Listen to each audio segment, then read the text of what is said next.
Hi everyone, in today's video on the Hittites, we will briefly discuss the short reign of King Mursili III over the kingdom of Hatti. After the Battle of Kadesh, King Mu'tali soon returned to his kingdom, though apparently he died shortly after his return. As a result, a lesser ranked son of Mu'tali called Urhi-Teshub, a son of a concubine, came to the throne, and was given the throne name of Mursili. It appears that Mu'tali's powerful brother, Hattusili, assisted the rise of his nephew to the throne, and would later take credit for this. One of the most significant decisions made by the king, which was possibly influenced by his uncle Hattusili, was to move the capital of Hatti back to Hattusa from the city of Tarhuntassa, though Tarhuntassa would remain an important regional capital within the empire. However, most of the short reign of Mursili was seemingly mired with increasing international and internal conflicts that undermined his position and led to him being in time deposed. Internationally, Hatti's relationship with Assyria at this time was strained at best.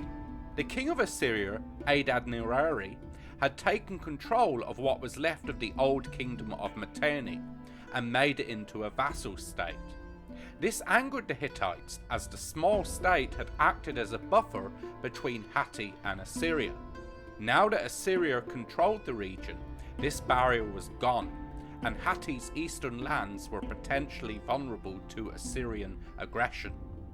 In a preserved letter from Mursili III to Adad-nirari, the king of Hatti expressed his anger at the king of Assyria and refused to call him his brother, a term that was often used by great kings of the time to show their equality and respect for one another.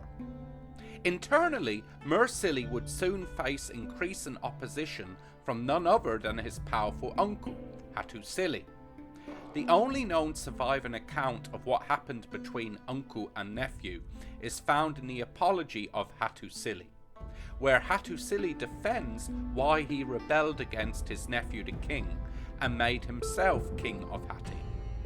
Hattusili declares in the Apology that after he had helped put his nephew on the throne, that he had stayed loyal to the new king for several years.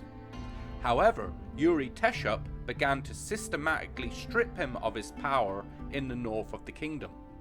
The final straw for Hattusili was when his nephew decided to take away his control of the cities of Nerek and Hakpis. This action caused Hattusili to declare war against his nephew.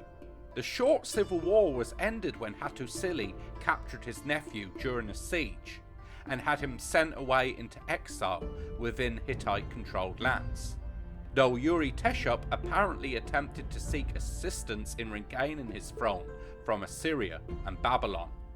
Eventually, Urhi-Teshub would flee to Egypt and would remain there for a time, most likely under the protection of Pharaoh Ramesses II, even though Hattusili on several occasions had demanded that Pharaoh return his nephew to him. The fate of Mursili is unknown, though he would never be restored to his throne.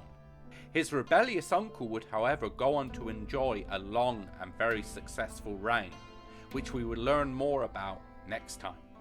Though until then, thank you for watching. If you enjoyed this video, please don't forget to leave a like, comment and subscribe for more new videos every second Friday.